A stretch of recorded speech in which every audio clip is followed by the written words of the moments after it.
Good afternoon, everyone. The long-year initiative of ISPI and the Italian Ministry of Foreign Affairs and International Cooperation. This year marks the 7th edition of RoMed. I would like, first of all, to thank GMF for the precious cooperation in organizing this virtual panel, and all panelists that I will introduce in a minute for being with us. A special thank goes to Kadri Tashtan, GMF TOBB Senior Fellow, for that will moderate with me this panel. My name is Valeria Talbot. I'm co-head of the Middle East and North Africa Center at ISPI. The virtual panel will be divided into two parts. The first one will analyze the Western dimension of Turkey's foreign policy, while the second part will focus more on Ankara's policy towards the Middle East and North Africa. I'm delighted to introduce Evren Balta, Professor of International Relations at the Ozein University and Senior Scholar at the Istanbul Policy Center. Welcome, Evren. And Ian Lesser, Vice President and Executive Director at GMF. Welcome, Ian. Thanks. Over the years, the diversification of external relations has been a major feature of Turkey's foreign policy, which has become more and more multidimensional. In this multidimensional policy, the traditional Western allies, the US and Europe, have no longer occupied the central place. Furthermore, bilateral ties have gone through different phases and experienced setbacks and tensions. Nevertheless, both Turkey and its Western allies continue to share crucial geostrategic, security, and economic interests. Turkey's foreign policy is adapting to both the evolving global scenario and the changing regional order. We will try to understand together with Evren and Ian what are the implications of Turkey's evolving foreign policy on its relations with the US and NATO and the European Union. Starting from Turkey's US relations over the past 7 years, the two NATO allies have been on different pages on several critical issues, from the US support to Kurdish forces in Syria, to Turkey's acquisition of S-400 defense system from Russia, just to mention a couple of examples. So Turkish-American ties have faced and are facing several tensions. I would like to ask Evren, from a Turkish perspective, how has Turkey's foreign policy towards its Western allies evolved? So what have been the main drivers of change? Evren, please. Okay. Thank you for having me here. I'm really delighted to be with you today. And the question that you asked is a major and a very big question. Let me try to summarize some of the systemic factors that are shaping Turkish foreign policy, or referring back to your question, what are the main drivers of change? when we ask this question, what are the main drivers of change, we usually refer to some systemic factors and as well as some regional and domestic factors. And these are things that we have discussed a lot, not just here, not in the GMF, but in other venues as well. But let me very briefly summarize them. And I want to use a metaphor in order to explain what really changed in Turkish foreign policy. So Turkey has faced, specifically in the last decade, and starting from basically the Arab Spring, I could say, and the Syrian civil war, a new combination of opportunities and threats. So going back even to the beginning of 2000s, globally, what Turkey has witnessed, and in fact, what the other countries in the region have witnessed in the Middle East, and we'll be talking about the Middle East today as well, the decline of, or the perceived decline of, or the lose of interest of the Western actors, specifically the American power in the region. So this was not only in the region, the actors, specifically the Turkish actors, perceived that their Western partners are not anymore interested in the region. They are not going to devote too much energy, resources, and this and that in the region. No order building actor really left in the region in the last 10 years. An actor which is capable of militarily and financially backing a certain regional actor. As I said, the United States used to be this actor. And in the last decade, slowly, we see the change, the change of that perception. So that was one. At a more maybe regional, global level, we see that the perception of the Turkish political elites has changed in the region, and also the reality in the region has changed. And this created a lot of opportunities as well as new threats. Regionally, Turkey has also in the last decade experienced, as well as with other countries in the region, a conflict-ridden region. So we have witnessed the collapse of two bordering states along ethnic and religious lines. And this is very important, in fact, because all these countries have those cleavages domestically as well, which really increase their security, change their security perception and increase their threat perception, in fact. So that was happening. But what we also experienced in the last decade is the rise of regional rivalry along two lines between the Sunni and Shia bloc, and within the Sunni bloc, and Turkey has become an important influential actor, or wanted to become an important and influential actor in this regional rivalry. So what we have been witnessing changes at the global level, changes at the regional level, but domestically Turkey has changed as well. We have shifted more,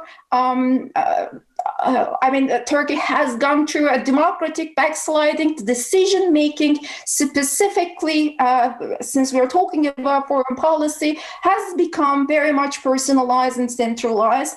The regime security, again, after the 2016 coup d'etat, really created a lot of existential concerns within the governing coalition, which really made Turkey shift towards omnibalancing, what we call, meaning that the external actors who are more likely support the regime is seen as better allies. Anti-Westernism has been used as a political instrument. War making has been used as a coalition builder. And Turkey has also seen a lot of transnational activism. This is Kurdish transnationalism, Islamic transnationalism, and this and that. And Turkey has become highly involved with this transnational both threats and opportunities. So very, briefly, we could say that in the last decade, the driver of change is this new combination of opportunities and threats that Turkey has been facing, and it happened on so many different levels that the Turkey's foreign policy has also reacted, reshaped by these factors as well, but domestically, regionally, and globally, as I said. But let me focus very briefly again what changed by using the metaphor of Turkey being a hub state. So we have done and research on with political elites very recently for the Michelson Institute of Norway. And when we asked to the political elites about Turkey's role in the world, they always refer to this idea of Turkey being a hub state. This used to be Turkey being a bridge state. I mean, I was growing up in the 1990s, and we always heard and referred to Turkey as being a bridge. And the Turkish political elites that time, back in the 1990s, 1980s, used metaphors of Turkey being door, key, crossroads, gate, various metaphors, which all refer to this idea that, or to explain Turkey's role as or function as a mediator or a middleman, broker between the East and the West. And the identity was basically sort of a melting pot, right? Where you have this East and West together, and Turkey aspiring to become a Western state, and when it can still keep its identity intact. This has changed. None of these metaphors are around now. As I said, political elites, and in fact, even the oppositional elites, the ordinary Turkish citizen is now referring to Turkey's role as a hub. What it means to be a hub, I mean, I do think that it's radically different than being a bridge, which used to be, as I said, the main metaphor of Turkey's foreign policy. As we know, hubs connect many different locations at the same time with maximum flexibility. And in fact, this became the key of Turkish foreign policy, having this maximum flexibility, always shifting alliances, but you're at the center. Bridges, as you know, however, are stable transit points, and Turkey's political elites really didn't like this idea of being a stable transit point. Turkey now wants to be the energy hub, does multiple deals, build pipelines. Turkstream get activated just a year ago. Turkey wants to be the trade hub connecting Africa, Asia, and Europe. For example, EastMed, problems in the EastMed and Libya are both crucial for Turkey's aspiration for interregional connectivity. And because these regions really play major roles in an emerging nexus of commercial routes and this and that. But this also means, I mean, being a hub state also means autonomy. Plus to the flexibility. And this idea of autonomy is inherently against fixed alliances. And the Turkish political elites, again, reflecting to the systemic factors that I mentioned, began to see these alliances, specifically the transatlantic alliances like NATO, EU, and these formal treaties and defense treaties and mutual commitments, no longer offering solutions to the immediate security threats, right? They wanted to keep them, they wanted to be part of them, but they didn't really want to have this commitment to this relationship. And they thought that they both need that flexibility, but also in order to balance other actors in the region, they also need this backup from these alliances. So Turkey's foreign policy sort of shifted both these alliance pattern and also alignment pattern. For example, Turkey's pattern, bilateral relations with Russia is basically an alignment. And you still have Turkey with the West, an alliance, Turkey being in an alliance with the West, and Turkey kept, these two different methods of interaction together in order to balance each other. So it needed both, and in fact, being in an alliance and in alignment with different nations and having this autonomy and flexibility really made Turkish foreign policy, the political elites thought, more autonomous. And maybe one final word, I don't really want to we can expand upon that if there are other questions. This really required capacity, this autonomous hub state, right? And Turkey had initially, and still has, sort of a capacity, like it expanded its military footprints abroad, military bases abroad, Qatar, Somalia, Libya, helped the Azeris in Syria, in Iraq, has never been this active.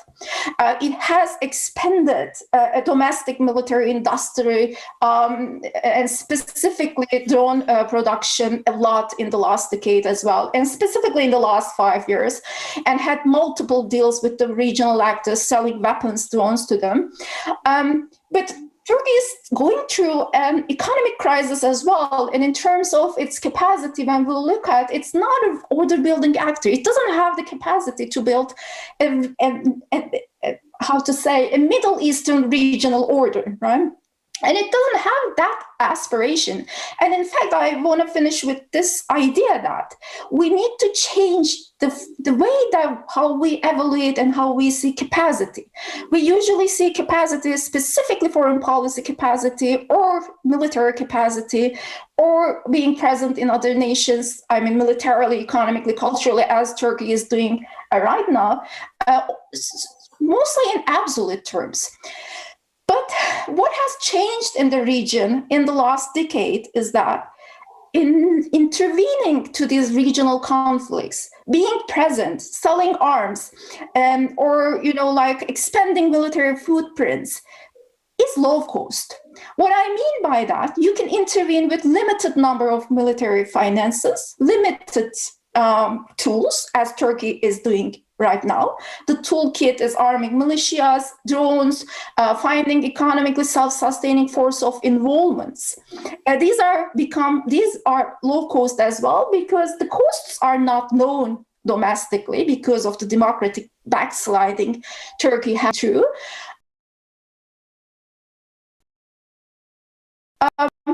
And maintaining this idea of hub state is actually a low-cost investment, let me say, or it can be perpetuated, it can be supported without a lot of challenges coming from specifically domestic audience. I'll stop here, but maybe we can expand upon some of these ideas later if there are some questions coming from the audience. Thanks. Thank you, Evren. In a few minutes, you gave us a quite effective picture of the main characteristic of Turkey's foreign policy over the past decade. I would like to turn to Ian now to ask him from a U.S. perspective, what are the main assets and liabilities in U.S.-Turkish relations, and is Ankara still considered a strategic ally for Washington? Valeria, thank you very, very much. And let me also add my thanks, our thanks, I should say, from GMF for the partnership with ISPI. And it's always great to be part of Rome Med. So thank you for that. And to my colleague, Kadri, as well, as always. No, I listened really with great interest to what Evren had to say. And I was very taken with, her thinking in this, mentioning this nostalgic sense from the 1990s of Turkey as a bridge. I remember there being a debate at that time, a little after that, was Turkey a bridge or was Turkey a barrier?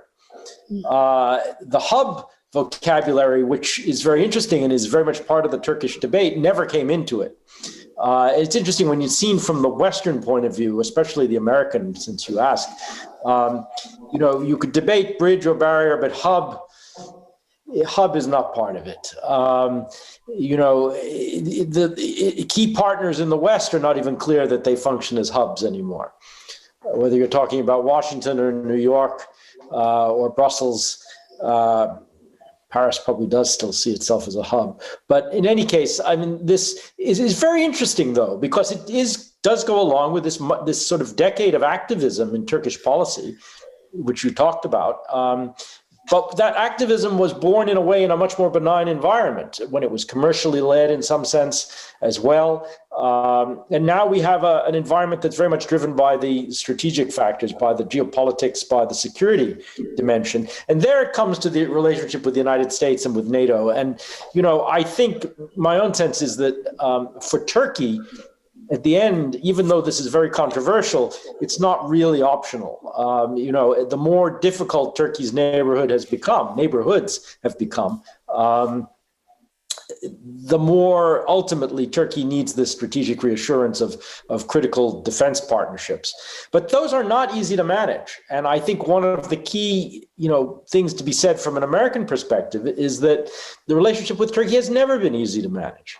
There was really no golden age in this, important at times, perceived as such, but always very difficult. And, you know, I think sometimes the United States and Turkey are more similar than we like to admit. You know, we're big continental countries with a sense of our own exceptionalism. Americans use that term, Turks don't usually, but you can feel a little bit of it in talking to Turkey's foreign policy observers and officials, this sense of exceptionalism, that somehow we're different, that we have a special role. Maybe it's as a hub, maybe it's as something else. Very sovereignty conscious. You know, it's a close thing to determine whether, you know, who is more sovereignty conscious, the US Senate or the Turkish Grand National Assembly. It's, you know, we both have a sense of our own national purpose, very patriotic countries, you might call it nationalism if you like. Anyway, we're more similar than we sometimes like to admit, and this does not make it easy because unlike the relationship between Turkey and Europe, which has a lot of dimensions to it, difficult to escape from, the American relationship with Turkey is all about security and defense cooperation, largely. There have been attempts to diversify it, but it's never really worked under any administration.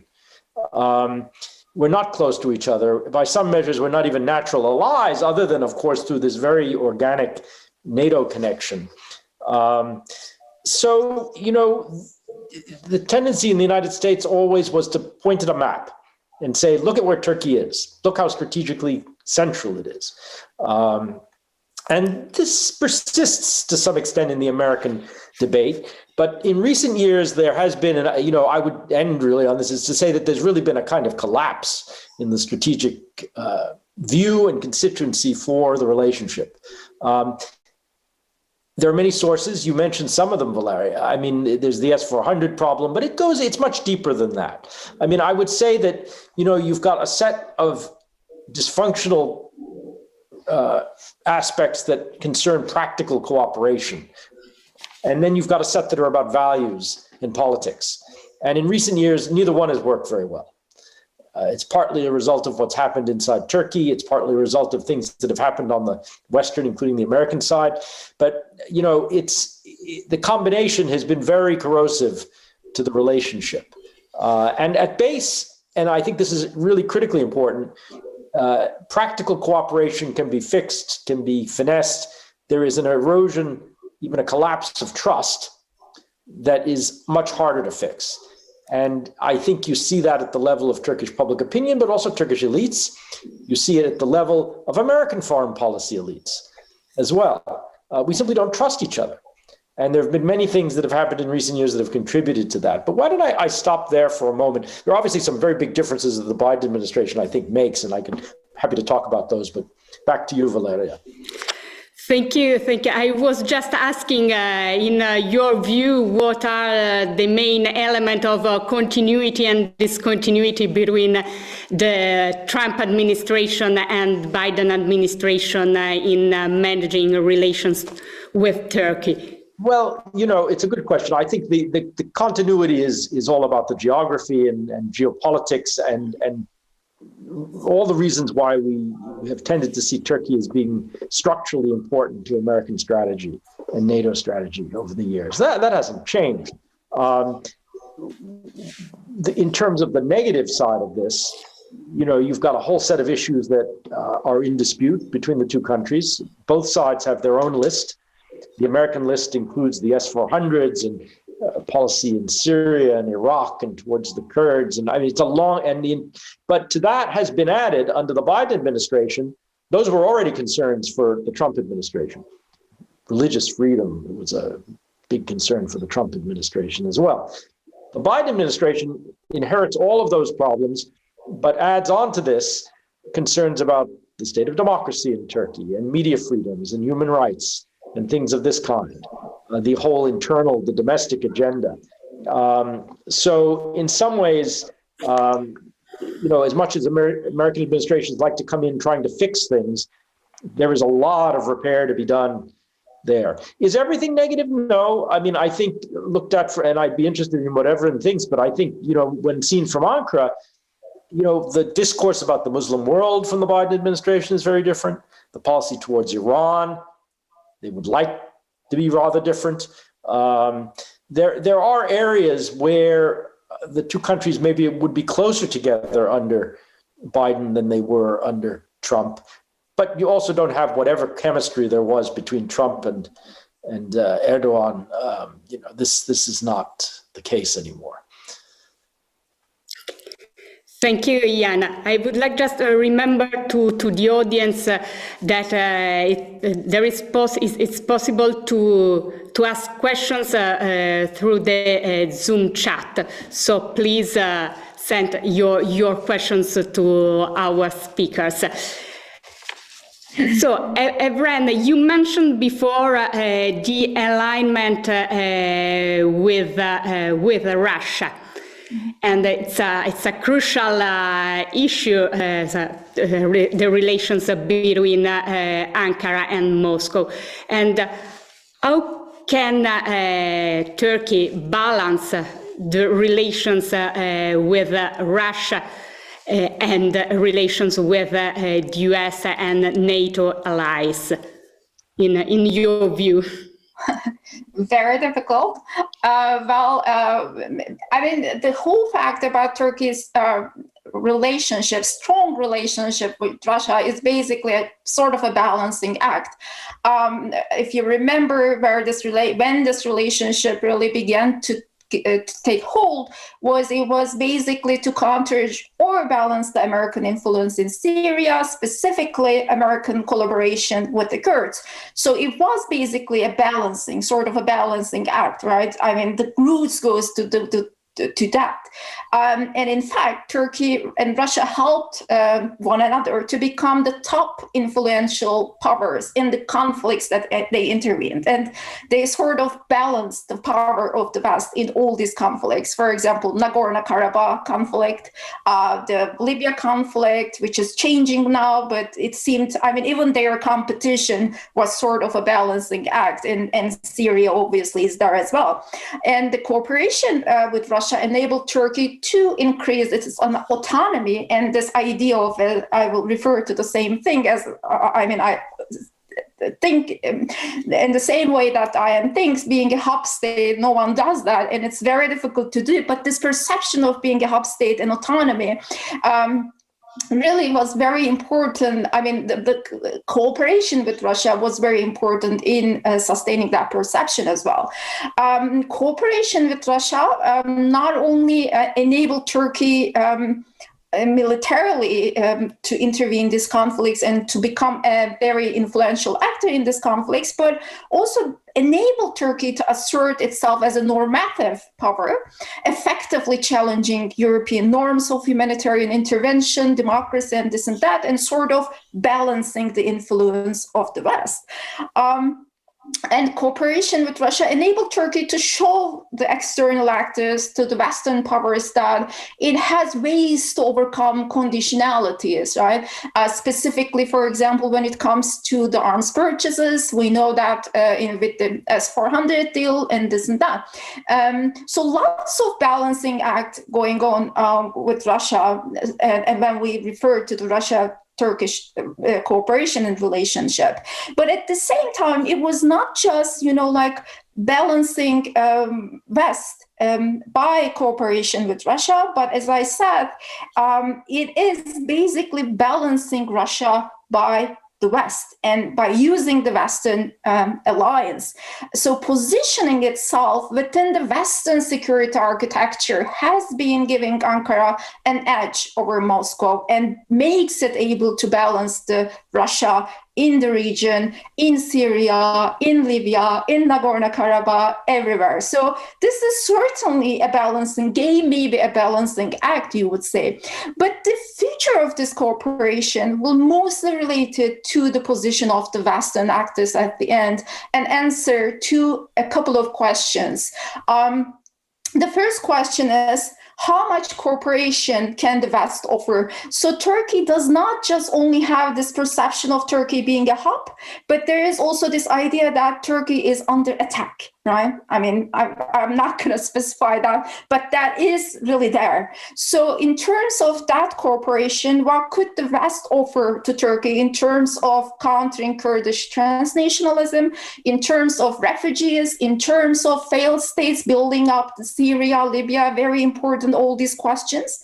The second question that we should answer in order to see the future of Russian-Turkish cooperation is how much autonomy Turkey can have. As I said, you know, like this idea has been all about autonomy. I mean, this new foreign policy has been about autonomy, and Turkey had a certain autonomy in a sense because the Western actors backed up from the region. So the question is whether transatlantic alliances support to Turkey is conditional on Turkey's coordinating with the West or not is a key question. So there should be whether there should be a coordination with the West, specifically when aligning with Russia, is the most important question that we should answer. And the Western actors have not been so clear and so consistent about that issue so far, which opened up Turkey a lot of autonomous space. And finally, this is something I mentioned with the Biden administration, and this goes again to the question of democratic backsliding. The problem, I mean, how much norm compliance the Western actors would expect from Turkey, specifically in terms of its domestic politics, human rights, and this and that. That may create another fissure as well. And given that Turkey is not just contesting the West, but in terms of the norms, but sees itself as a genuine norm setter in terms of the refugees and this and that, and really underlines this principle of sovereignty, not, you know, like the West as sort of violating this principle when says something about democracy promotion or human rights violations and this and that. So that would be the third problem area in terms of shaping Turkish-Russian cooperation in the near future. I'll stop here. Thank you very much, Evren. Very, very clear. And you mentioned the point of compliance to human rights, democracy, and rule of law that are the principle at the basis of EU relations with Turkey and with all candidate countries. And so let's move to EU-Turkey's relations. And during the latest European Council, the EU presented a positive agenda to relaunch the cooperation with Turkey. And Ian, in your view, what are the main obstacles on the path to reset EU-Turkey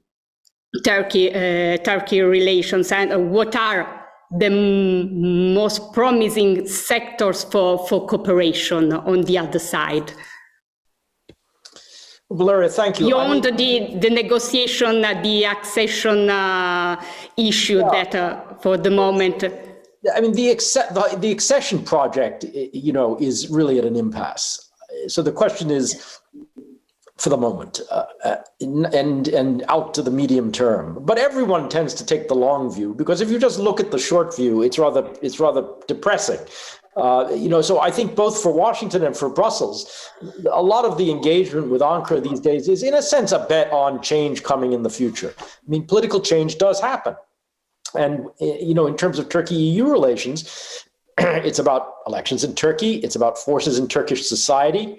It's about the long-term kind of impetus for convergence with Europe. And, after all, I mean, some of my colleagues on this call will have a much better sense of this. But, I think it's true that for at least 200 years, Turkey has been off again, on again, perhaps, but in a pretty steady way, converging with Europe. And in various ways, norms, policies, all sorts of ways, practically, commercially, culturally. Is that at an end? I don't think so. And I don't think anyone would bet on that. So, there is a kind of longer term perspective here that influences this positive agenda. It's a matter in some ways of stabilizing the relationship rather than perhaps resetting it entirely. There are some things that are absolutely essential to moving forward with accession that are simply, there doesn't seem to be any prospect of them moving forward, like a solution to the Cyprus dispute. But short of that, there's a lot that could be done. And, it goes back to this point about the differences between the United States and Europe in this regard. A lot of the relationship with Turkey for the United States is optional. For Europeans and for Turks, it's not optional. Cooperation on migration and refugees, cooperation on counterterrorism, the diaspora connection, the trade and investment connection, which is so big. I mean, Europe and Turkey cannot get away from each other. They have to have a policy towards one another, whether it's highly functional or not. And I think that's sort of what you're seeing now. One thing that's really come to the fore in recent months, especially, has been the question of what's happening in the Eastern Mediterranean. And that's become a kind of key measure for many in Europe, also in the United States, for the relationship with Turkey. And the fact that this is now somewhat calmer is probably a positive point.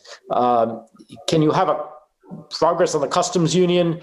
I'm not so sure, as much as many people would like that. I think the mood in the European Parliament and elsewhere is not really conducive to that. Similarly on visa reform, visa liberalization. But on other things, a kind of revamping of the deal over refugees, some sort of new construct in the Eastern Mediterranean, which Turkey could have a more active role. I mean, there are lots of things that are possible. But it's not the big accession project, which is really at a standstill for the moment. Thank you, Jan. Thank you very much. Many questions arrived. So I have a question there is a question to Evren. What should the volume of GDP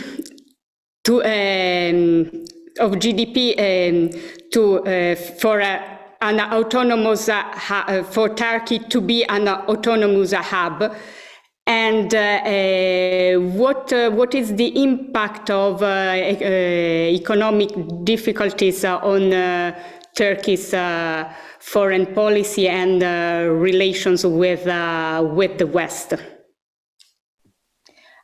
I don't know the level of the GDP, but it's very difficult to measure, like the relationship between autonomy and the level of GDP. So I really don't know. But certainly there is a relationship between the trade levels and the economic growth, and not just that, but also economic or let me say differently, development models, right? So Turkey used to have more like construction sector oriented developmental model, right? And it still goes on. For example, you can understand some of the Turkey's military interventions by following this model. Why Turkey is in Libya, why Turkey is in Africa, it really is related to to this developmental model that Turkey has been pursuing in the last 2 decades. And also the defense industry has really one of the drivers of, has become one of the drivers of Turkey's foreign policy activism itself. It enabled really Turkey to intervene to these conflicts, and it also created a lot of, economic, growth in terms of our economic expansion in the defense industries. Turkey certainly is going through an economic crisis.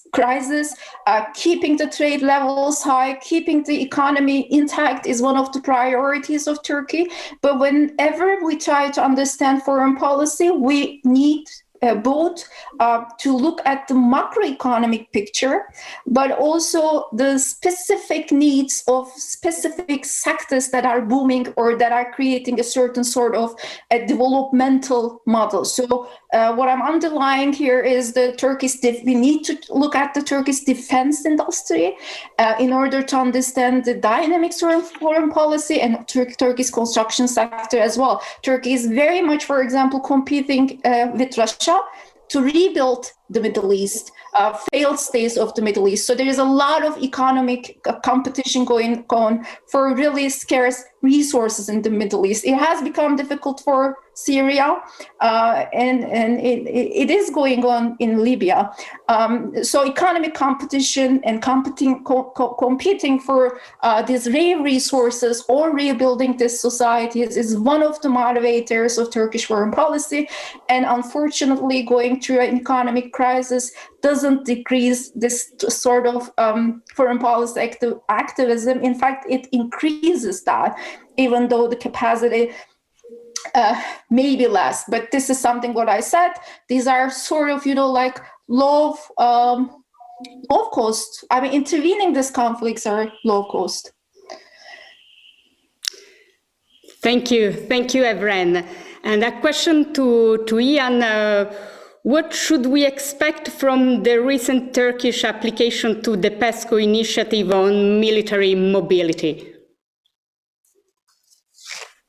Well, it's interesting because, that defense industrial piece of Turkish policy has become, as everyone has said, very prominent for the economy, but also as an element in Turkey's foreign policy. And, the United States has just been allowed into, if I can say, parts of this initiative, along with Canada, I believe, as well, and perhaps one other country. So there is, I think, an increasing willingness in the EU to envision non-member states playing an active role in this permanent and structured security cooperation, especially around military mobility, but also other issues, including some production issues, possibly. So I think there will be a willingness to see Turkey as part of this. There may be those who would like to sort of hold that hostage to other issues with Turkey. That's possible. But I think there's a lot of advantage to the European Union and also to NATO, frankly, in seeing Turkey play a more active role in cooperative security ventures. Thank you, Ian. We are getting to the end of this first part, but I would like to quickly ask the last question, and I apologize if we don't have time to ask all the questions arrived. To both of you, very quick answer. Is Turkey eligible in the eyes of the current US administration to be invited at the Summit of Democracies to be organized by President Biden?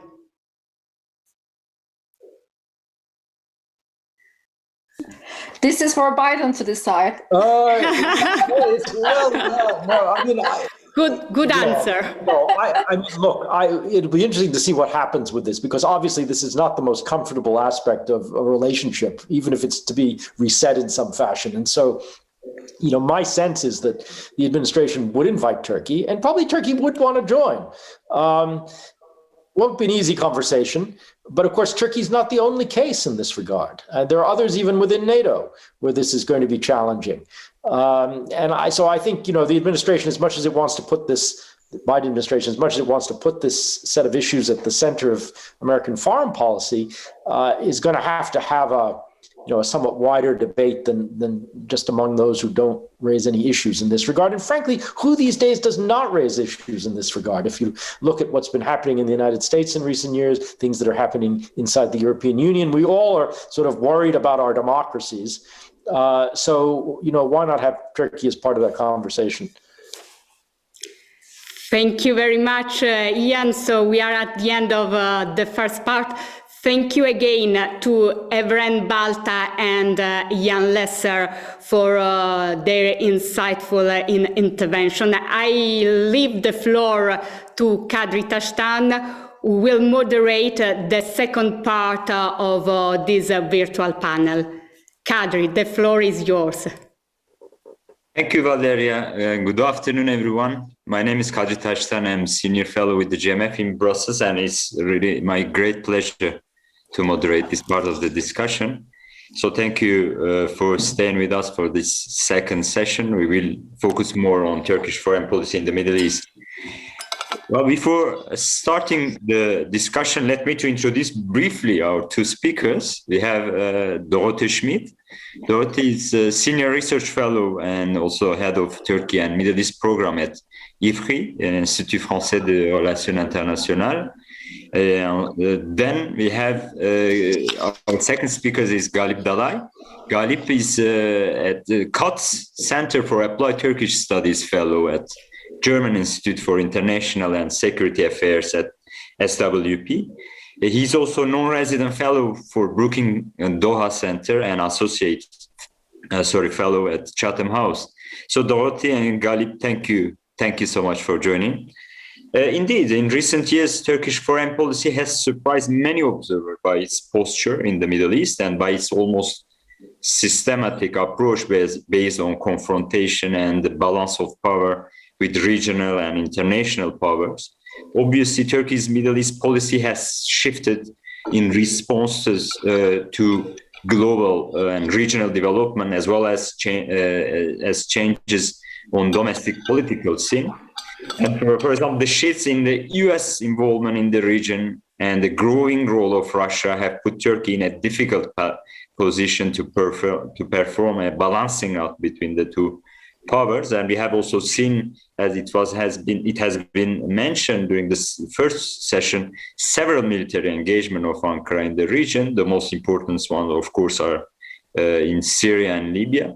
Furthermore, Turkey has engaged in an intense competition with the Saudi Arabia and UAE axis through the region. And as a result, Turkey's new Middle East policies characterized by heightened threat perceptions, zero-sum competition with other regional powers, and the increasing resort to the use of military forces.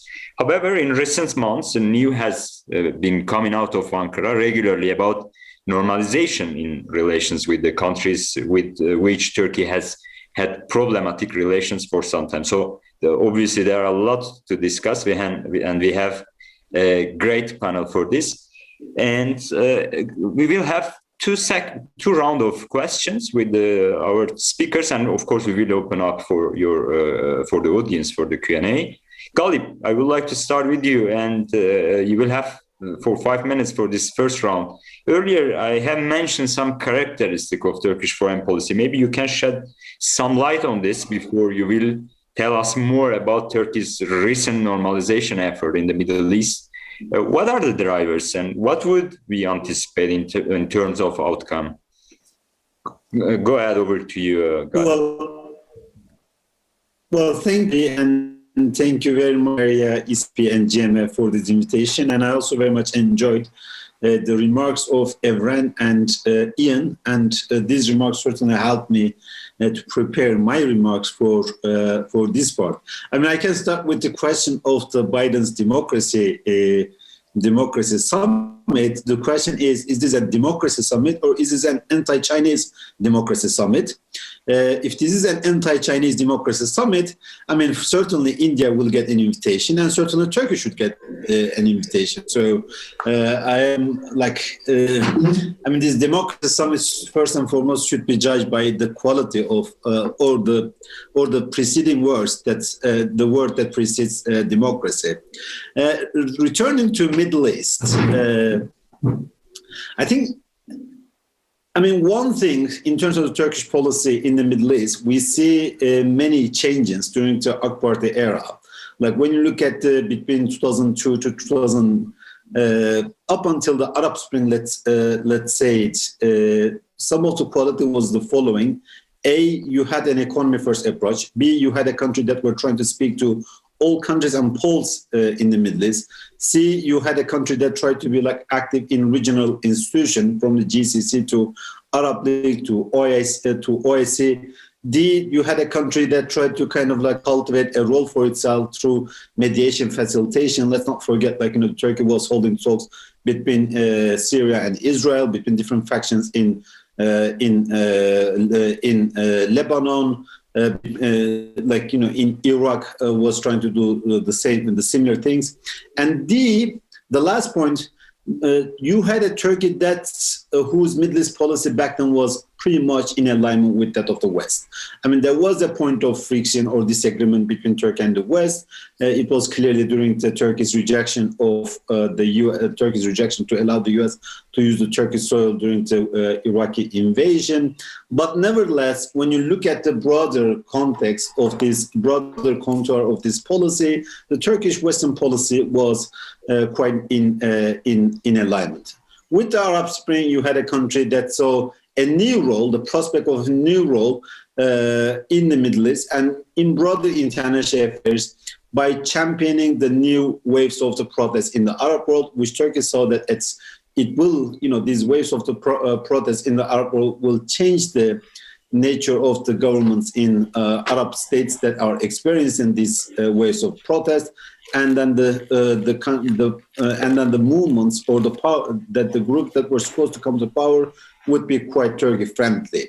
So in a sense, the Turkish idea was that this new wave of the protest will produce a regional order which will be very much Turkey friendly, and therefore Turkey will have a leading position in this new regional setting. And 2012, one can say, 2012 was the year in which we saw some form of a proto-regional order that Turkey liked to have. You had like the changes of the government in many countries, like in Egypt, in Yemen, in Libya, in Tunisia. And back then, Turkey thought that also a change in Syria was within the reach. If 2012 was the year we saw a proto-regional order, the 2013 was the year when everything collapsed. I mean, first domestically in Turkey, from the Gezi Park protest to the power struggle with the Gülenists, Turkey became much more introverted. At the regional context, you had the coup in Egypt, and then you had the Assad using the chemical weapon against its own population, which was designated as a red line by Obama, and Obama simply did nothing. So that motivated Turkey that actually the West are not that keen on this regional transformation as it thought that it was during the early stage of the Arab uprising. So 2012 was, in a sense, as I said, we saw some form of a proto-regional order, but the 2013 was this decline and unraveling of this so-called proto-regional order that Turkey wanted to have. And then starting from 2015-16, you see a Turkey that has highly militarized and securitized approach to the Middle East. From 2016 until 2020, this is the period within which where you see the Turkey's military activism in the region was at its peak. If you set aside the first Turkish military intervention into Syria, all other military intervention took place during the Trump presidency. And that's an important factor because the Trump presidency made those military interventions relatively cost-free for Turkey. Secondly, during this time, the Turkey, in terms of capacity, Turkey was quite visible in these areas, but also Turkey cultivated new experiences as well too, working with the militia organization, non-state actors, engaging with cooperative relations in an extensive manner in a regional in a geopolitical context with countries like Russia. So those are some of the basic feature of the Turkey's policy back then. But what happened to Turkey back then was Turkey increasingly became isolated, both at international, but also at the regional stage as well too. The number of countries with whom Turkey had acrimonious relationship with has expanded. And Turkey, even though the relation with Russia was improving, but the relation with the West was experiencing quite a difficult period. And this is the background we should keep in mind while discussing the recent attempt. The recent attempt, there are several drivers. One of them is can speak of the broader drivers. The broader drivers include the change of the presidents in the Washington, and that already put a systemic constraint on Turkey. Secondly, domestically, the economic crisis in Turkey, because the economic crisis in Turkey made some of the Turkey's previous policy extremely costly, particularly when it comes to Eastern Mediterranean, given the fact that Turkey was facing the prospect of the EU sanctions. And then on the top of this, you see this regional and international isolation. On the top of it, I will also include the prospect of a nuclear deal between US and Iran. That will not have a direct impact on Turkish regional policy, but a deal with Iran will affect the nature of the regional blocs and the relation between the regional blocs in the Middle East. The more specific reasons for this outreach was the Eastern Mediterranean, Turkey's isolation in the Eastern Mediterranean, and concern about the emergence of some form of a regional security and energy order in the Eastern Mediterranean, which excludes Turkey. And then secondly, the Libyan conflict, which pit Turkey against a plethora of countries that includes Egypt, UAE, France, etc. So what should we anticipate in terms of the outcome? I think we should not anticipate a big breakthrough. This recent outreach should be seen more as an ice-breaking rather than a breakthrough in terms of Turkey's relation with Egypt. The countries will meet each other in a sense, in a way, partially.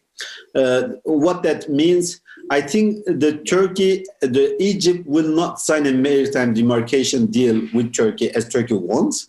But Egypt will be much more conscious of Turkey's position and Turkey's projection of its own maritime border when it comes to signing deal with the third countries or the international energy companies. On the Turkish side, I think the Turkey is already pressuring the Egyptian opposition and the Muslim Brotherhood affiliated media organization in Turkey. We already saw this happening. But Turkey is in Istanbul because many of them already have either Turkish citizenship or legal residence. And highly likely we might see the exchange of ambassadors between the both countries and more engagement and ministerial level engagements between the both countries. But a presidential level engagement are not in the cards. Finally, on Libya, Turkey can be more flexible on Libya because in the end, there is a difference between Turkey's approach to Syria, in which Turkey is less flexible, and to Libya, and the reverse is the case for. Galip, may I interrupt you? Sorry to interrupt, but could we keep maybe the Libya for the second round? I have a question related to that. Okay, sure. You can go in this question the second round. Sure, Sorry to interrupt you. Sure. Dorothy, I would like to continue with you. Actually, I would like to ask you about the implication and the challenges of Turkish foreign policy in the Middle East for the West. And maybe you can also bring this Russian-Turkish cooperation angle in the Middle East. What are the implications of this cooperation for the relations between Turkey and the West? Also, I would like to have your opinion, your view on that. Over to you. Bonjour Kadri, bonjour Galip. Hello everybody. I hope you hear me correctly and I hope my connection will be all right because sometimes it's a little weak. So now that Galip has sort of brushed the backdrop very extensively, it's easier for me to be super analytical and short. I wanted to start with your question, of course, about how Turkey defies, challenges, or perturbs the West in their approach to the Middle East. And the first thing that came to my mind was when I started working on Turkey, one very important issue that was watched very closely here in France, I'm in Paris, by the way, which makes, of course, everything I say about Turkey specifically aggressive. Probably. We've been approached by a think tank to track 2 with Turkey, by the way, because the relationship is considered to be so tense to Turkey that now we need to have track 2. I'm making interviews with French intellectuals about the feasibility of Turkey's accession to the EU. Turkey's not only the engagement, but really Turkey being part of the EU. And Robert Badinter, whom some of you may know, is a very famous lawyer who's a sort of moral authority in French political life, told me he was very much in favor of Turkey's inclusion into the EU politically, and he thought it was very important in terms of diversity, also to have a big power, but also a Muslim country pertaining to the EU, including the EU. But he saw one very important difficulty: Turkish borders. Turkey has borders with Iraq, Iran, Syria. All these countries are problematic. And so we need to keep Turkey out because Turkey is going to be the sort of the buffer zone. And I think what the Europeans feel now is that Turkey is making the Middle East closer to us first, but it's making the Middle East also more chaotic because of its own commitment to some difficult fights in the Middle East. So I think the issue of borders is very important for Europeans. Turkey blurred its own borders in the Middle East, with Syria specifically, through the Syrian process, through its engagement in Syria. And it's also posing as a model or as a leader in the Middle East, which means that it's acting from within the Middle East now. So Turkey is not considered anymore as a country that is in between the two zones. It's considered as pertaining to the Middle East entirely and wanting to have its most important, the very important part of its status is to exert leadership within the Middle East.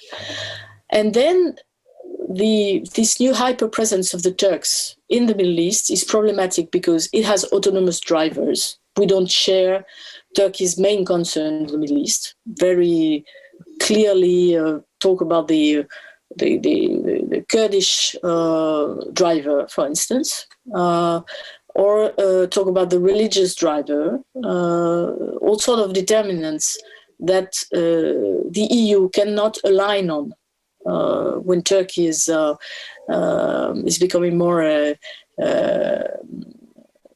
active and more showing more adventurism, if you want, in the region.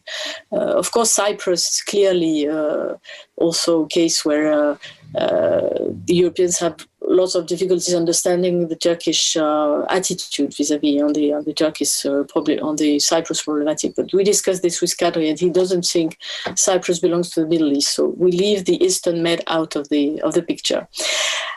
So Turkey has autonomous drivers in the Middle East, and then its actions becoming more and more militarized, just like Galip said, which is also a problem for some of the member states of the EU who were used, and France clearly is one of them. The UK was the second one, but now the UK is out of the EU. So France considers itself as the one military power who is likely to intervene when some difficulty arises in the Middle East. And now we've seen Turkey becoming more and more bold and efficient militarily. And the competition is also playing at a commercial level, of course, in terms of selling weapons. So that's the second problem. Turkey's policy becoming more militarized. Its third problem, which is especially which we see very clearly in France when you talk to French decision makers, whether on the political side or the military side, it's the fact that Turkey is proposing a doctrine. It has a sort of global imperialistic discourse, which is also a revanchist discourse in this region that's making global sense. So it's extremely, it's a dynamic that's bringing the Turkish people behind their own leadership. Whereas here we have difficulties on taking people together on the idea of taking external action. And this global discourse is utterly disruptive for the EU. For the Americans, maybe less, but at least for the EU. So this all puts the allies under stress, clearly. It divides them. and we do a lot of work on the Franco-German differences of approaches towards Turkey, because we diverge many occasions on how to deal with Turkey. Like the French want to put more pressure, they're ready to go quasi to military escalation, while the Germans want to negotiate. The French have this sort of fantasy that the Germans will use their economic clout to put pressure on Turkey, and they never want to do it, etc. And Galip knows this because he's sitting in Germany, so he knows we have this constant dialogue over how firm you should be with Turkey, or should you indulge into sort of a more socially acceptable dialogue with Turkey while the Turks are insulting us all the time, etc. So it divides the EU partners, but it also divides the EU and the US. I think I see a transatlantic rift looming there, also with the Germans aligning on the US a lot more than the French would like them to do. We have traditional differences of approaches between the Americans and Europe vis-à-vis Turkey. The idea that you should not interfere into internal affairs of Turkey or internal matters has always been a very strong, I think, parameter for the Americans. So even if the Biden administration arrived in power with the reputation of being sort of more morally structured and wanting to put pressure on human rights in Turkey, I think it's clearly a burden that the EU should assume more than the Americans, because they have no strategic interest to do this. And, you know, my concern was that actually the Biden administration would pressure the EU to become more friendly with Turkey, because they need Turkey in the Middle East, and they know we are a very important link in, and we can offer Turkey especially economic incentives in order to accommodate Turkey's ambitions in the region. So my concern is that actually the Americans and the Turks will get along maybe at the expenses of the EU, of the core interest of the EU. That was the first part of the question. I've been very long. Second part, Russia. Quickly, I think maybe the West is the West. Americans and the EU are the strongest cement for relations between Russia and Turkey in the Middle East, actually. This is a sort of playing the alternative. But the countries are two competitors by nature. We'll see the developments most probably in Africa in the future very quickly. So in the end, who wins depends on their real objectives. They don't necessarily have the same objectives. I think the Turkish ambitions symbolically, politically are, of course, much stronger, much bigger than the Russian ambitions in the region. Also, I think they can accommodate actually one another, because they don't fight together on issues that are vital to their own sense of identity and integrity. Again, see the very ambiguous attitudes of the Russians vis-à-vis the Kurdish issue, for instance. And see also Turkey's relative inconsistency on Crimea, the Tatar issue, etc. When you know that it's really that the teasing risks going too far, you abstain. You abstain from interfering in the other's internal affairs. Merci Dorothée.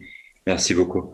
Galip, so let's continue with you. You can continue to your analysis of the first round, but I would like to have your comment on Libya, obviously. Given that we are entering in the political phase in Libya, how is this affecting Turkey's Libya policy and goals and aspiration in this country?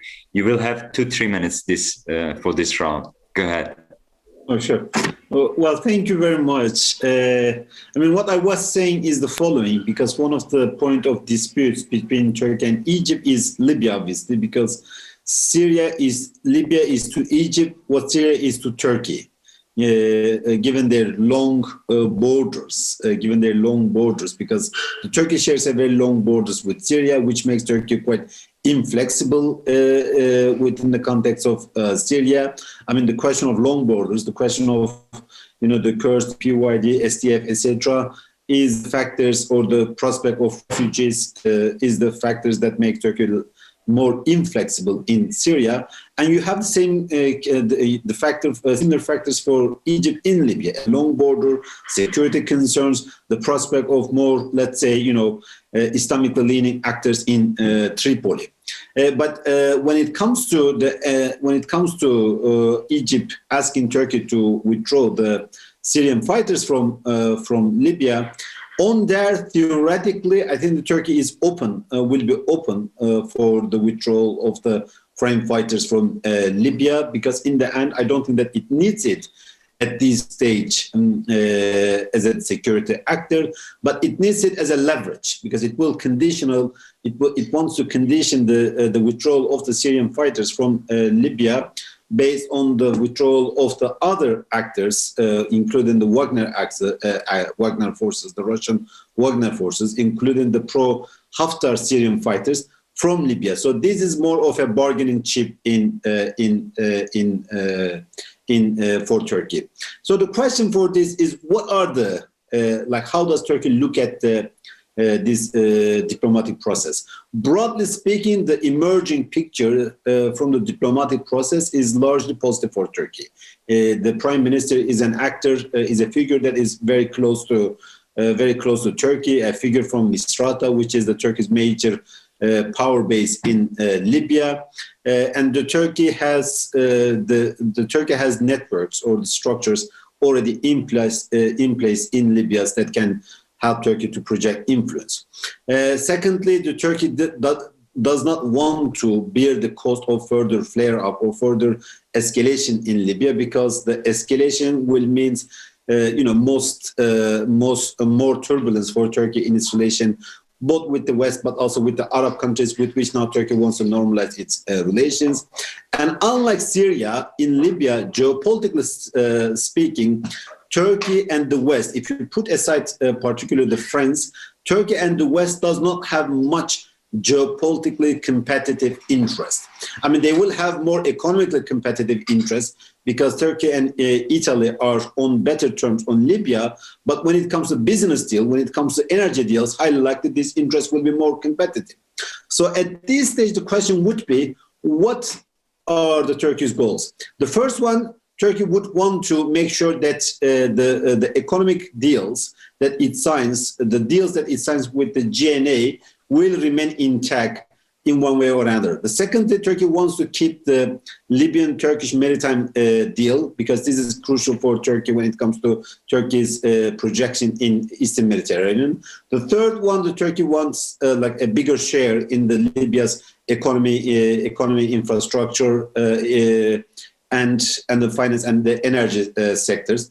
The fourth one, the Turkey wants to maintain the strategic assets, and then the strategic assets that it has in Libya, particularly when it comes to military bases, both naval and the air bases in Libya. The Turkey wants to cling onto them. And then the fifth one, right now, you see that Turkey tried to institutionalize its influence in Libya through the institution building, through the army building, through the security sector reform. The army building, the army training, military training are basically low-cost, high-impact efforts for Turkey, and it is already doing this in Libya. The last point, Kadri, in terms of when it comes to the future of Turkey's military presence there, I think that Turkey, as I said, like when it comes to withdrawal of the Syrian fighters from Libya, Turkey will be more flexible. But when it comes to withdrawal of the Turkey's military presence in Libya, highly likely Turkey will resist this idea, because it will argue that it has signed this is the result of a deal that it has signed with Libya's UN-recognized government. So there, I think the Turkey will be more inflexible. Thank you so much, Galip. Dorothy, in this second round, I would like you to focus maybe a bit on Turkey-Israeli relations, because I see that there are many questions related to this too. Turkey was also trying to normalize with Israel previously, and I would like to have your comments. What were the driver and goals of this overture? Actually, Galip has already partially answered those questions, because it's also related to the East Med conflict, obviously. And how this recent conflict is going to affect this process. I can also maybe bring some question that audience also ask. And for example, someone is asking, what do you think are Turkey's intentions or interests behind its being at the forefront of criticism of Israel following the latest tension with Palestine and Gaza? Another question is asking is if with Erdogan government, is there any hope of a normalization of the relations between Turkey and Israel, etc.? You will have 3-4 minutes to answer you, because we also added some question from audience. The Q&A session is open. Please go ahead. Okay, Kadri. So I suppose there are two baskets. One is normalization. Is it possible? Why? Blah, blah, blah. And the second is why is it flaring up in the other direction, actually?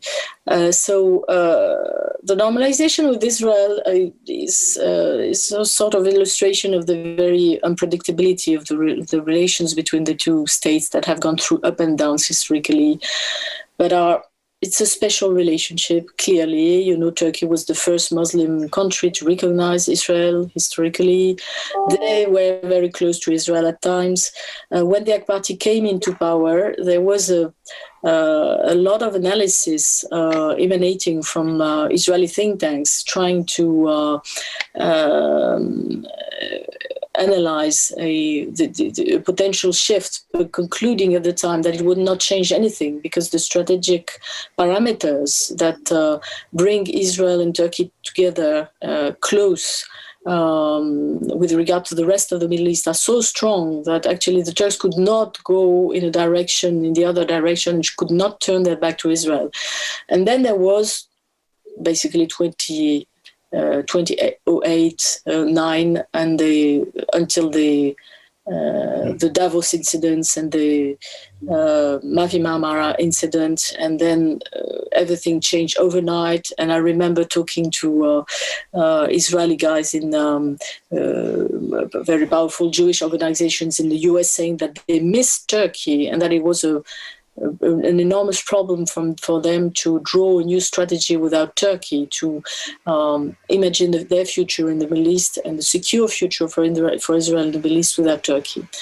But in the end, they had to get used to it, because just as Galip has described in his first answers, it's a very long way to normalize the relation. But now, there was an illusion since the beginning of this year that Turkey was again, in this diplomacy of all possible mood, which has, I think, two drivers, actually. On the one side is the idea that Turkey has to act as if it were omnipotent. It's almighty Turkey. Because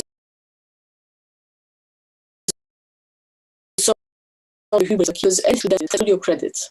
So, as we say in French, plus c'est gros, plus ça passe. Like, when Erdogan, after a very, very difficult year with Emmanuel Macron, extends his hand in January and says, okay, let's forget everything. We need a fresh start. He doesn't get an answer from our side, because nobody believes that the fundamentals have changed. And we know competition is still there, and we know the potential, the disruption that Erdogan has brought has not pacified the region, and that it's bringing structural problems to the region. So one point is Turkey acting as if it were omnipotent, could do anything. And the other is a very practical attitude. Anything should be tried as long as you can draw a benefit from it. And that's what happens with Israel, of course, because at times the balance between the benefits and the liabilities is really in favor of, getting closer to Israel and reconciling with Israel.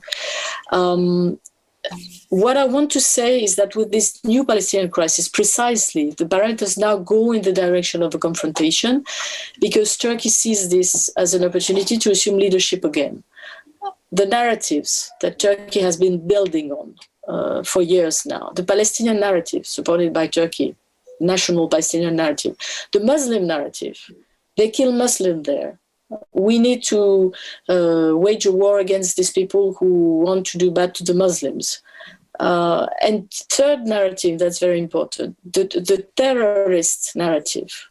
Erdogan and his ministers constantly labeling Israel as terrorist. And we know Turkey has its own definition, his own categories of terrorists, like FETÖ, the PKK, people that Turkey has problem with, but problems that are not necessarily shared by the rest of the world. And now Israel can be labeled as terrorist, and it makes more credible, if you want, the use of the word by Turkey, because they see that Turkey was the maverick. And now Israel, if you return to the blame game, Israel can bring the blame from Turkey to Israel. But then what do the Turks offer now when they stand for the Palestinians and they're just stirring up tensions? They want to enlarge their footprint in the Levant. That's very important. We've seen them very active in Lebanon last year, which was a surprise to us. So they want to be more active in all Arab constituencies and Muslim constituencies in the Levant. Contrary to everybody who's making more effort for peace, the Turks are mixing war to peace in their discourse. They're talking about being more offensive with Israel. They're talking about fighting with Israel. And I think this per se condemns their attempt. It doesn't make it legitimate or audible for the rest of the international community. And in case there's a multilateral peace device that's being set up, they offer to send peace troops to Jerusalem. I can just imagine the Quai d'Orsay, the French Minister of Foreign Affairs, working on this hypothesis. This is an absolute, this is a very dreadful, perspective, I guess, for the French to see Turkish troops. But imagine for the Israelis, this is just a non-starter. It could never work. Thank you so much, Dorothy. Galip, 2 questions for you. From the audience, of course, how deep is the Turkey-UAE regional rivalry, and it is reconcilable? This is the first question. The second one, how has Turkey's relation changed with Iran over the past years since the assassination of Soleimani? Of course, Dorothy, after Galip, you are free to jump in if you want to comment. Go ahead. In the first one, we see a bit positive signs. In the second one, we see many negative. When it comes to Turkey-UAE rivalry, I mean, this rivalry had different elements: personal elements, ideological elements, and geopolitical elements. For long, the ideological elements was the most dominant one because the UAE has positioned itself as the most anti-Arab Spring country, even more than the Saudi Arabia. In the Saudi Arabia, particularly up until the MBS became the crown prince, previously Saudi Arabia had kind of a piecemeal approach to the Arab Spring, whereas in Syria,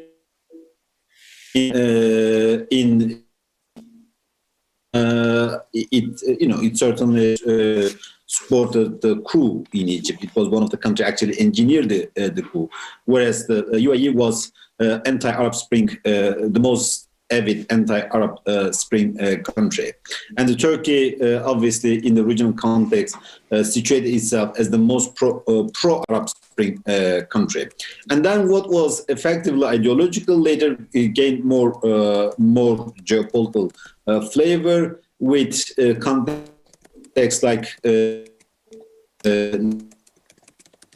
Ukrainian. In both contexts, the EU would be quite active, but also through the Qatari crisis, where the UAE and Saudi Arabia problematized the nature of Turkey's military presence in Qatar, which they saw as their backyard, particularly Saudi Arabia sees as its backyard. But recently, we see some positive signs coming from the UAE. To what extent that can lead to anything is still yet to be seen. But nevertheless, you see a relative reduction of the tension. This is still fragile, that can be reversed, but at least this is the case. I mean, here maybe it's important we speak a bit about Saudi Arabia as well too, because you see actually Turkey sending quite many positive signs to Saudi Arabia. Recently, the Turkish Prime Minister was in Riyadh. I mean, when it comes to Saudi Arabia, actually, if you put aside the Turkish military presence in Qatar, with Saudi Arabia since at its backyard, there isn't much geopolitical incompatibility between Turkey and Saudi Arabia. The main reason for the tension in Turkey-Saudi Arabia relation is the ideological and then the personal one. the ideological one is obviously related to the Arab Spring and the nature of the relation to the political Islamic factors. But the personal one became much more acute after the Saudi killing of the Jamal Khashoggi, the Saudi journalist Jamal Khashoggi, in the Saudi Consulate General in Istanbul. This element has turned has effectively turned the crisis into a personal vendetta between Turkey and Saudi Arabia. So when we analyze the Turkey-Saudi relation, we should not lose the sight of this personal vendetta element in Turkey-Saudi relationship. Otherwise, when you look at it geopolitically, you don't see much disputes between them. Despite this, Turkey highly likely will be still adopting more positive position towards Saudi Arabia. Highly likely it will adopt a more pro-Saudi position and discourse on Yemen. It will keep reaching out to Saudi Arabia, despite the fact that Saudi Arabia is effectively putting an economic boycott on Turkish goods, and then recently announced that it's going to close on the 8 Turkish schools. When it comes to Iran, the Turkish-Iranian relationship will get more tense as we go forward. The reason for them are multifold. One of them, the previous context which brought Turkey and Iran closer, is no longer there. I mean, by the previous context is the following. Previously, during the Trump era, Turkey believed that the Trump is supporting the emergence of some form of an order that will be premised on Saudi Arabia, UAE, Egypt, Israel, and that will be supported by US. This regional order would not be only anti-Iran, but it will be anti-Turkey, but also it will be anti-political Islam. This shared concern about this regional order is what brought Turkey and Iran. And the things like the Qatari blockade and then later the Iraqi Kurdistan referendum was other factors that brought them a bit closer. But now there is a new president in the US, so there isn't the prospect of such regional order in making. So the broader framework that brought Turkey and Iran together is no longer there. On the top of it, the number of disputes in Turkish-Iranian relations are increasing. I mean, the areas of geopolitical competition. It's not only in Syria, now you have in South Caucasus, because after the recent Nagorno-Karabakh conflict, fragile order emerged after this conflict, basically has increased Turkish role in this in South Caucasus order, has given supremacy to Russia, and decreased the Iranian role in this order.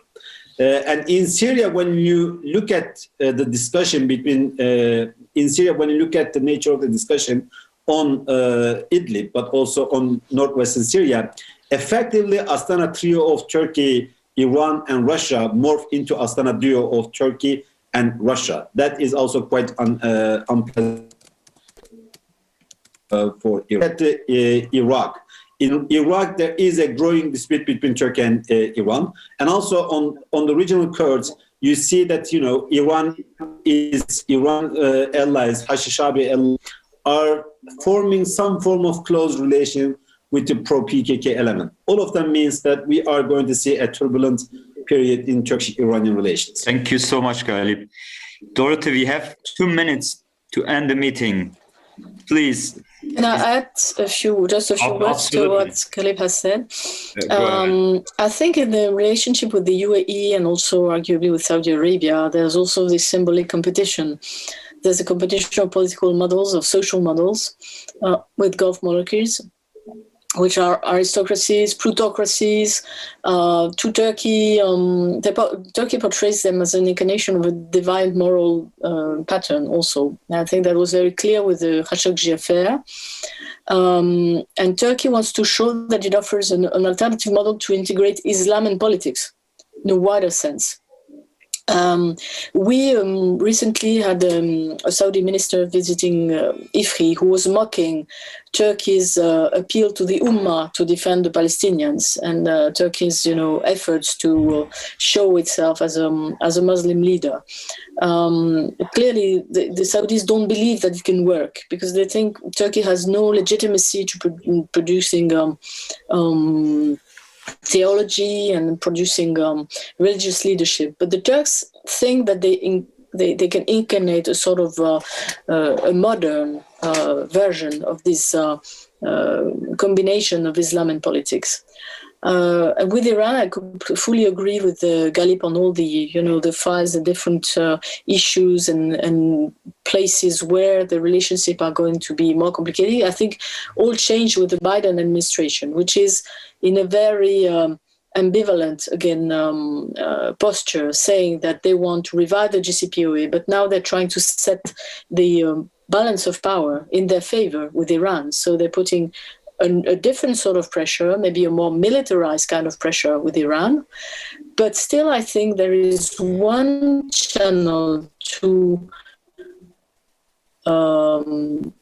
bring closer Iran, which is, of course, the economy. I mentioned of the Silk and Road project. The Chinese basically think that it's the moment to buy Iran, if you want, because Iran is still isolated and it's basically broke because of the maximum pressure sanction policy of the US. Turkey needs money. So they probably need also Chinese investments. And I think this is one channel that also in the past was very effective and was very important for the Turks to maintain their relationship with Iran. Thank you so much, Dorothy. With that, unfortunately, I have to apologize to the audience because we have to end the meeting. Galip and Dorothy, thank you so much. It was terrific, and I would like to also thank to the audience, of course, for joining this MED discussion and also for contributing by their question and comments. And hope to see you soon again in another MED discussion. Valeria, I don't know if you would like to say something. Over to you. Thank you, Kadri, and I would like to join you in thanking all participants, all our speakers, our panelists, Galip and Dorothée. Thank you very much. And last but not least, I would like to thank all my colleagues that behind the scenes have worked to make this event successful. See you next time. Bye-bye. Thank you. Bye. Bye-bye. Thanks.